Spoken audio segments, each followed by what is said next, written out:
decir que me da mucha alegría ver a tanta gente en un evento sobre educación, que me da esperanza, me recubre de una dosis de optimismo en torno al futuro del país.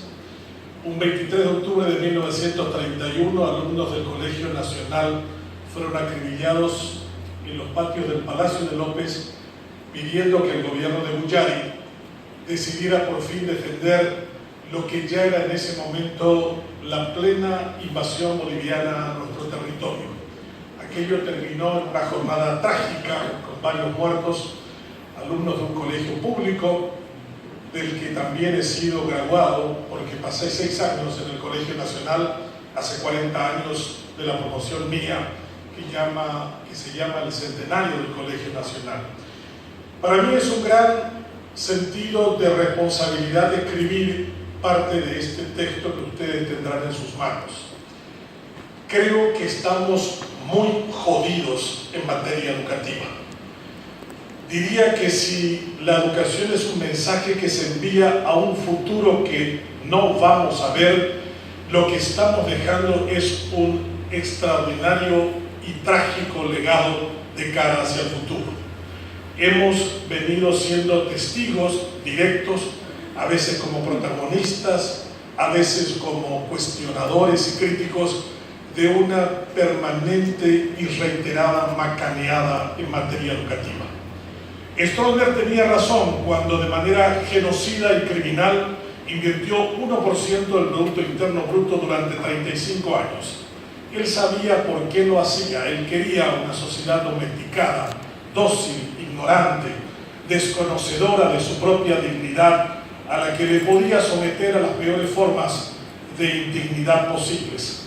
Nosotros, los demócratas, hemos sido unos inútiles, porque solo hemos podido alcanzar, como si fuera un gran resultado, una pésima inversión de 3.5 en materia educativa, cuando la región lleva invirtiendo 6% y cuando la siempre denostada y minusvalorada Bolivia en este momento tiene un 8% de inversión del Producto Interno Bruto y tiene 250 candidatos a doctores en universidades internacionales.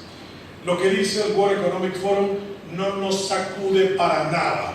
Nos parece mucho más trascendente discutir acerca de si una modelo o alguna persona de la farándula quiere acceder a un cargo público y no nos damos cuenta de que es la falta de educación la que nos lleva a este empobrecimiento permanente, reiterado y constante de la política.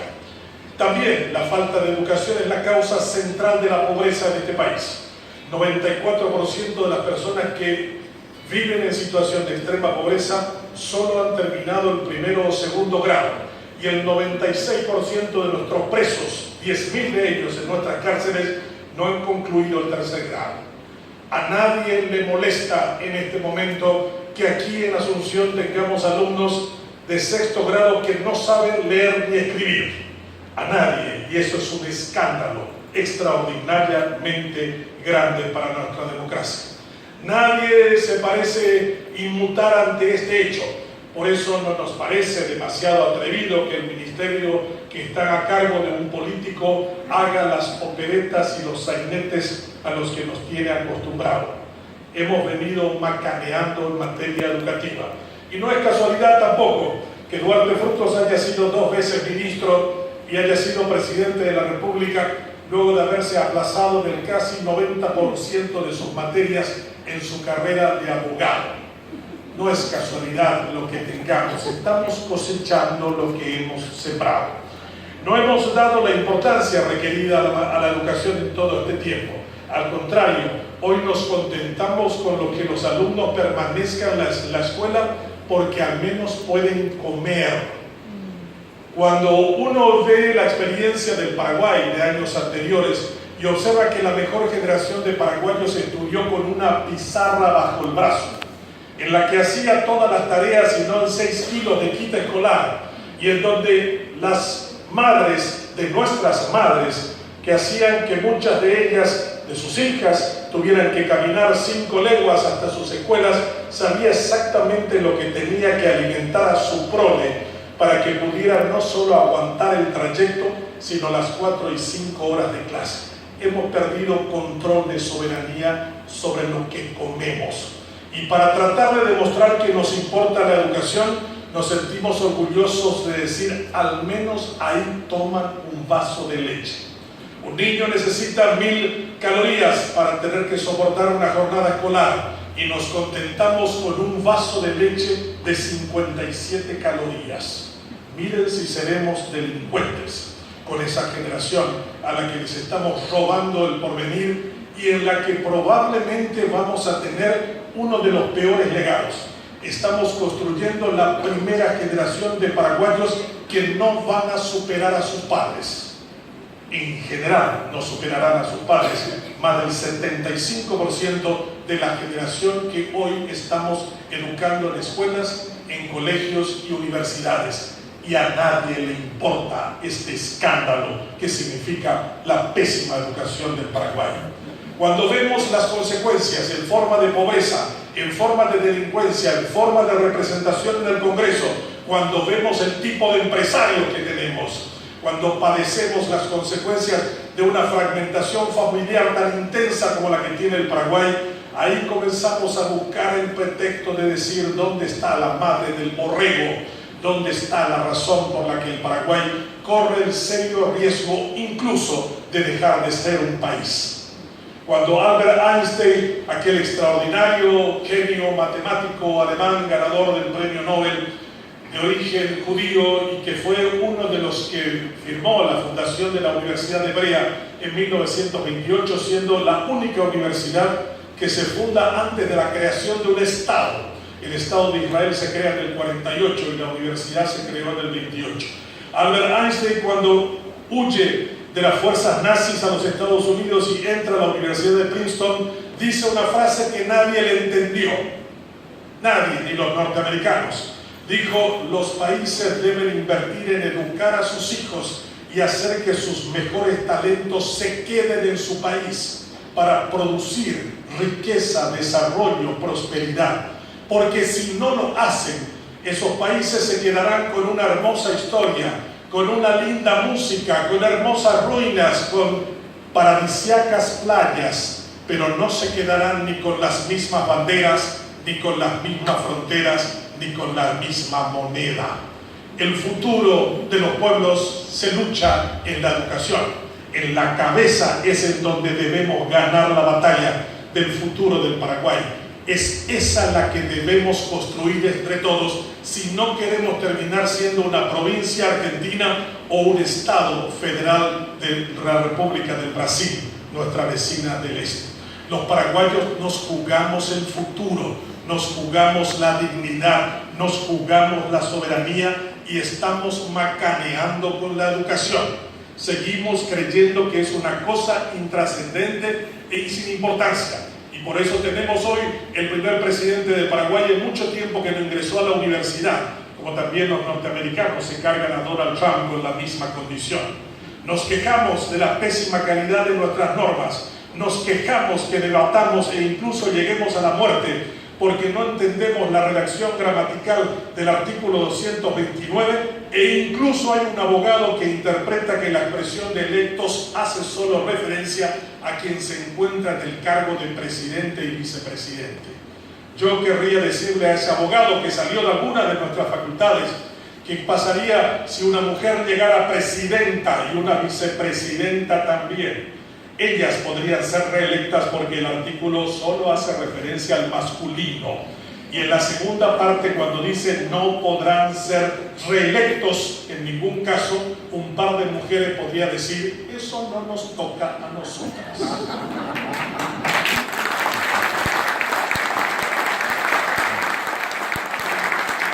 todavía tiene que explicarse la gramática, si todavía tenemos que explicar cosas sencillas y luchar y morir por estas condiciones, el pobre Chico Quintana, asesinado en el local de un partido político hace no mucho tiempo, es una vergüenza para todos nosotros, los que nos decimos demócratas, para los que creíamos que debíamos hacer un mejor país en esa morada del 2 y 3 de febrero de 1989. Aquí en este salón hay algunos artífices, hay algunos golpistas contra Stroessner. que realmente hicieron la tarea muy bien. ¿Quién nos recuerda esos aviones volando sobre Borubicharoga en esas horas realmente importantes para nosotros? En ese momento que veíamos el fin de una dictadura, pero ahora tenemos la peor de las dictaduras, la dictadura de la mediocridad, producto de no haber invertido en la educación como se debiera. ¿Sobre qué cabeza tendrían que caer las bombas en este momento? ¿Sobre qué cabeza tendrían que caer las bombas en este momento? ¿De qué yugo tendríamos que liberarnos los paraguayos para poder administrar el futuro que se nos viene? En este momento en el mundo 66% de la riqueza es lo que se genera en conocimiento, 66%. 14% es industria y el 4% es agricultura y ganadería. Y nosotros nos ufanamos por la cantidad de hectáreas de soja que tenemos y la cantidad de cabezas de ganado que tenemos. Y no nos avergüenza la cantidad de niños que son sacados del sistema escolar porque sus padres dicen ojo de idio pescuela porque va de boino ni en boello pescuela. O aquella vergüenza que significa que 160.000 jóvenes universitarios ingresen a nuestras 54 universidades, donde ninguna de ellas alcanza para tener ese título y solamente se gradúan 16.000 al año. O sea, nos quejamos porque se caen los puentes, porque no hacemos bien los viaductos, porque nuestras rutas terminan siendo asesinas para muchas de las personas que transitan por ella, pero no nos preguntamos dónde está el problema. Y el más grande Baazú del Paraguay es el tabú. Hay una expresión que dice la tabú de Yucay de Coazú. Mentira, la tabú de Yucay de Coazú al mismo tiempo. Si hubiéramos tenido conocimiento no tendríamos la cantidad de personas que mueren diariamente por razones que podrían ser absolutamente solucionables. Hubiéramos entendido que detrás de cada pobre existe la falta de educación. Hay un pensador argentino que suele venir por acá, cansado, se fue después de dar varias conferencias a este gobierno, se llama Bernardo Klinsberg, que tiene una teoría que dice que por cada año de buena educación primaria hay 7 años menos de ser pobre. Eso significa que 9 años de educación primaria de buena calidad asegura que nadie sea pobre. Y nosotros no nos importa eso. Nosotros creemos haberlo sabido todo y sin embargo no nos interesa y nos llenamos la boca de educación como si fuera un mantra que de tanto repetirse va a obrar mágicamente la posibilidad de que seamos mejores. En las últimas elecciones de Paraguay, donde salió electo Cartes, se habló aproximadamente 4% a lo largo de toda la campaña de educación. En Chile, que es un país campeón en materia educativa, 75% del debate electoral fue sobre educación. Claro, ese país sabe que la educación es la base raigal sobre la que se construye esa nación. La misma que cuando tuvo una gran crisis allá por 1928, el presidente de ese país preguntó ¿quién podría resolver el grave problema de Chile? Y una persona le dijo, aquí en Chile vive el hombre más culto de América, el mejor maestro de América, el mejor gramático de América, el mejor abogado de América. Y el presidente le dijo que venga para ser ministro de Educación. Sin embargo, uno de sus colaboradores le dijo, presidente, él no puede ser ministro porque él no es chileno. Al presidente de Chile no le importó esa condición. Y ese hombre fue el reformista de la educación de Chile, el presidente de la Corte Suprema de Chile, senador de Chile, y primer rector de la Universidad de Chile. Ese hombre venezolano, universal, que no hay una sola calle en América que no lleve su nombre, una escuela, un colegio, una universidad. Ese hombre se llamaba Andrés Bello y fue uno de los que construyó Chile siendo venezolano. A veces me pregunto qué pasaría si Bello viviera entre nosotros y alguien le propusiera ser ministro de Educación. Estoy seguro que la policía lo detendría por falta de papeles, el Ministerio del Trabajo por no tener licencia para trabajar, el ejército lo sacaría por ser un traidor. Así nos va. Y a los paraguayos cuando creímos en la educación nos fue bien. A veces suelo preguntar por qué un hombre tan extraordinario como Estigarribia era capaz de administrar a personalidades tan difíciles en esa guerra del Chaco como la personalidad de Rafael Franco, como Eugenio Alejandrino Garay, como el propio Bray. Y claro, cuando investigué sobre quién fue el maestro de Estigarribia y cuando vi lo que él había escrito sobre su maestro, entendí a ese genio militar que no se hizo solo en la Academia Militar Paraguaya, en Chile o en Francia. La cabeza de ese chico de Caraguatá, llamado José Félix Estigarribia, la cabeza la armó uno de los más geniales, extraordinarios hombres que vino a este país, que se llamaba Moisés Bertoni. Imagínense, si Moisés Bertoni es tu maestro, ¿qué tipo de gente puede salir? Es como cuando le preguntaron a Alejandro Magno, después de conquistar la mitad del mundo, por qué lo había hecho, y le dijo: Aristóteles es mi maestro. Aristóteles es mi maestro. Alejandro Magno era discípulo de Aristóteles. Cuando nosotros vemos la historia de nuestros grandes hombres, cuando vemos la tradición de personas como los Ayala, como Eligio Ayala, el hijo de una mujer de Muchapeín que viene a estudiar a Asunción, que es profesor de matemáticas en el Colegio Nacional, que se gradúa de doctor en economía en la Universidad de Berna en Suiza, y que después hace toda esa preparación de un país listo no solamente para dignificarse en la honestidad, sino para prepararse para la guerra. Cuando le preguntaron a Eligio Ayala por qué era tan bueno, dijo: porque estoy sentado sobre los mejores hombros de este país. Eligio Ayala era un hombre realmente de visión extraordinaria de cara hacia el futuro.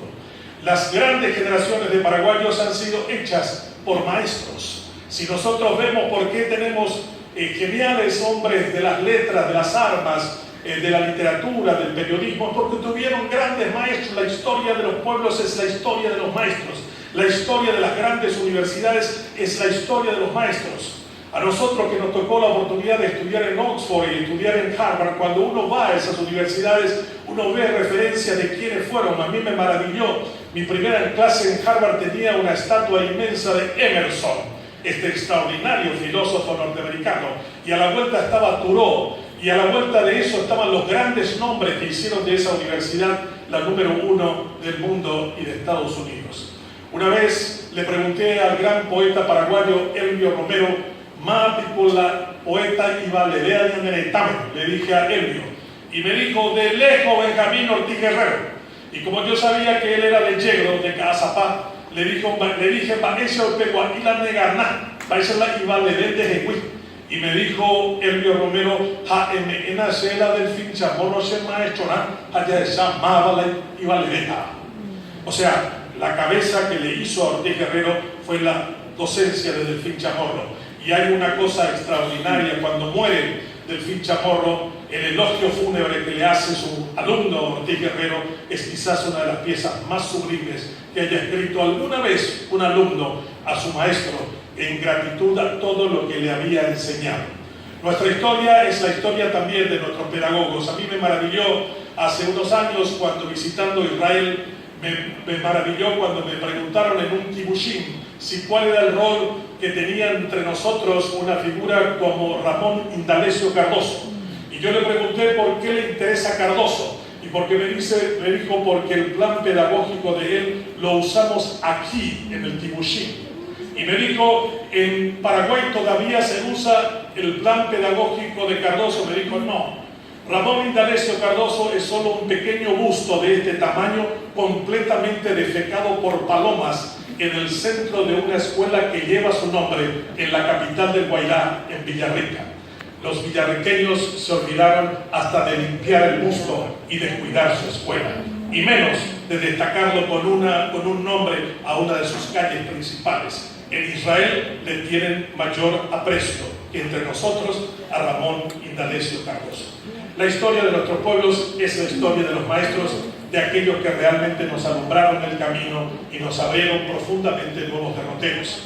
Me tocó presentar hace poco tiempo el libro de un historiador, Caballero, que tenía una frase que me pareció interesante, que cuando se inicia el Colegio Nacional de la Capital hacia 1876 se hace un pedido de búsqueda del director del colegio. Y lo más interesante, no había directores. Brasil había dejado el territorio de Asunción en 1876, un 22 de junio. El Colegio Nacional se inaugura en 1877 y contratan a un mexicano de apellido Escudero, que es el primer director del Colegio Nacional de la capital. Pero la cosa no es interesante solo ese detalle, lo interesante es que la propuesta salarial para el director del Colegio Nacional era el segundo en importancia después del presidente de la República. El mejor salario el presidente de la República, el segundo mejor salario el director del Colegio Nacional y luego los diputados, los senadores, los miembros del Congreso y los ministros. En este momento nuestros maestros, a mí me gusta más usar la expresión maestro que docente, porque la palabra docencia significa nada más que el método para llegar a algo determinado, que es aprender y enseñar. Como nadie dice a un médico consultor porque hace consultas, creo que el hecho de que a un maestro le guste que le llamen docente es una forma de disminuir el prestigio, la trascendencia y la importancia de su acción. Así que hay que reivindicar la palabra maestro, no la palabra docente. Entonces, para cuando uno ve todos estos temas y en este libro lo manifestamos, es que venimos haciéndolo muy mal en materia educativa y tenemos que sacudirnos. Es una convocatoria al shock en materia educativa que el Paraguay anhela y necesita. De lo contrario, pasaremos a la historia como los grandes traidores de este país y probablemente los que hicieron la cama para que esta nación desapareciera. Si nosotros queremos reivindicarnos con la soberanía, con la dignidad y con el hecho de hacer de que realmente valga la pena continuar siendo paraguayos, debemos hacer una muy fuerte inversión en materia educativa.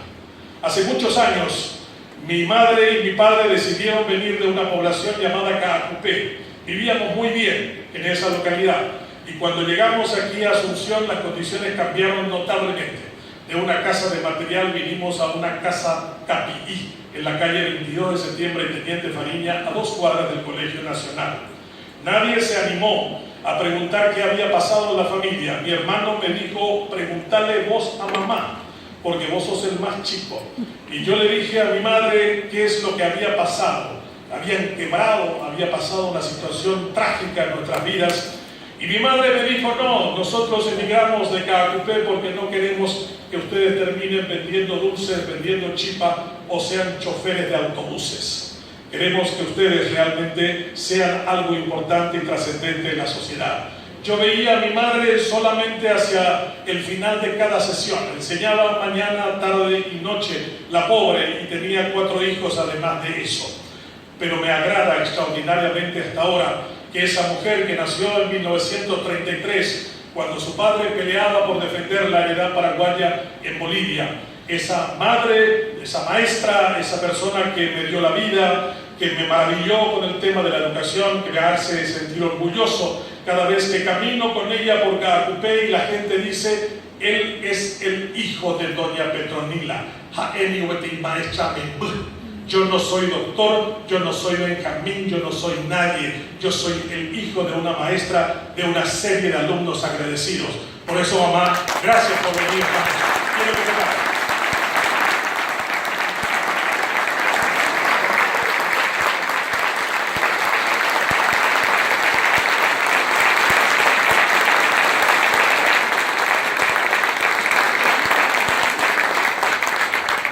Esa es la historia de los pueblos.